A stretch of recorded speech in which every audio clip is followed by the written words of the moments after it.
حسن سے رخسار یقین ہے، تابندہ تیرے عشق سے ایمان کی جبی ہے، چمکا ہے تیری ذات سے انسان کا مقدر، جو خاتم کونین کا رخشن درگی ہے۔ صدر علی وقار، معزز اساتذہ اور حاضرین محفل، السلام علیکم۔ سیرت النبی صلی اللہ علیہ وسلم کی اس بابرکت اور یادگار محفل میں اس معزز ایوان کے سامنے مجھے اپنے جن خیالات کا اظہار کرنا ہے اس کا موضوع ہے حضور اکرم صلی اللہ علیہ وسلم بحیثیت معلم۔ صدر علی وقار، حضور اکرم تاجدار عرب و عجم، فخر موجودات، سرور کائنات صلی اللہ علیہ وسلم اس تاریخ عالم کی وہ عظیم ترین ہستی ہے جن کی مثال کرۂ ارض پر کہیں نظر نہیں آتی۔ آپ تمام انبیاء علیہ السلام کی طویل فہرست کا مطلع بھی تھے اور مقطع بھی، اول بھی تھے اور آخر بھی۔ آپ نے بنی نوع انسان کی ہدایت و رہنمائی کے لیے زندگی کا جو نظام پیش کیا وہ پریشان و گماں انسانیت کی رگوں میں یوں اتر گیا جس طرح باد سحرگاہی کی نمی شاخ گل کے ریشے ریشے میں سما جاتی ہے۔ اس کی وجہ یہ تھی کہ نبی کی تعلیم دیگر مصلحین سے ہمیشہ مختلف رہی ہے۔ فلسفیوں کا عقل کے بلبوتے پر ٹامک ٹوئیاں مارتے رہنا، شعراء کا خیالات کے تانے بانے بونتے رہنا، مادہ پرستوں کا ضروریات جسم کو منتہائے مقصود سمجھتے رہنا۔ الغرض دنیا کا بڑے سے بڑا عالم، عظیم سے عظیم فلاسفر، آفتاب سے کرنیں نچوڑ لینے والا شاعر، دانا سے دانا انسان اور مدبر سے مدبر شخص بھی معلم انسانیت صلی اللہ علیہ وسلم کی گرد کو نہیں پہنچ سکتا۔ تنظیم و عمل، تہذیب و ادب، اخلاص و وفا، ایثار و کرم، سرکار کے حسن سیرت سے کیا کچھ نہیں سیکھا دنیا میں۔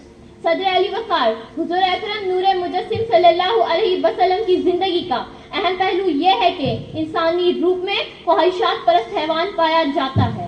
آپ کی سیرت سازی کی تاثیر سے یہ بالکل مٹ گیا اور اس کی راکھ سے ایک نیا انسان ابھر آیا۔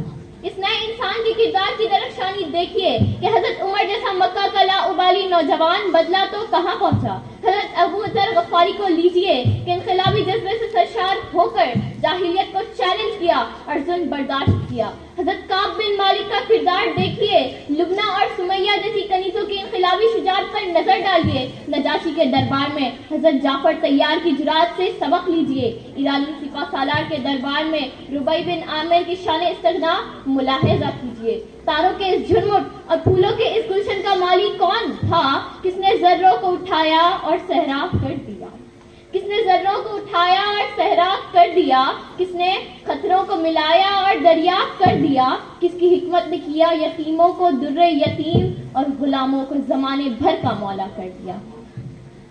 صدر علی وقار، حضور اکرم صلی اللہ علیہ وسلم نے جہاں معاشرے کے اور پہلوؤں کو نکھارا وہیں معاشرے کو ایک ضابطۂ اخلاق اور مؤثر دستور بھی عطا کیا۔